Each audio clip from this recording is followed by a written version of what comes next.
Health news మీకోసం.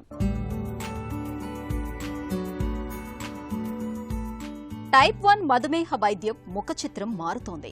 ప్రపంచవ్యాప్తంగా మధుమేహ వైద్యంలో విప్లవాత్మక మార్పులెన్నో వస్తున్నాయి. తాజా పరిశోధన ఒకటి టైప్ 1 మధుమేహానికి ఎలాంటి ఇన్సులిన్ వాడాల్సిన అవసరం లేదని భరోసా ఇస్తోంది.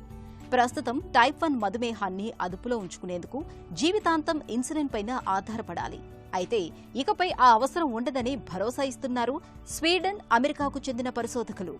పరిశోధనలో భాగంగా క్రిస్పర్ సాంకేతికతను వాడి టైప్ 1 డయాబెటీస్ రోగి తనంతట తానుగా ఇన్సులిన్ను ఉత్పత్తి చేసుకునేలా ప్రయోగం చేశారు. సాధారణంగా శరీరం తనంతట తానుగా ఇన్సులిన్ను ఉత్పత్తి చేసుకోలేని దశలో వైద్యులు బయట నుంచి ఇన్సులిన్ను అందిస్తారు.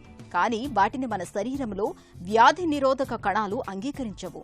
అలాంటప్పుడు మనలో వ్యాధి నిరోధక శక్తిని తగ్గించేందుకు ఇమ్యునో సప్రెషన్ మందుల్ని ఇస్తారు.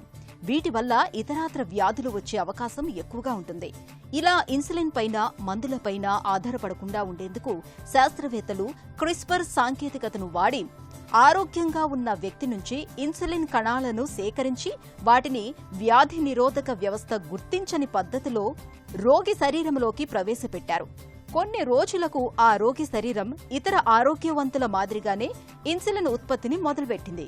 ఈ విజయం టైప్ 1 మధుమేహ రోగులకు ఒక వరంలా మారనుందని పరిశోధకులు పేర్కొంటున్నారు.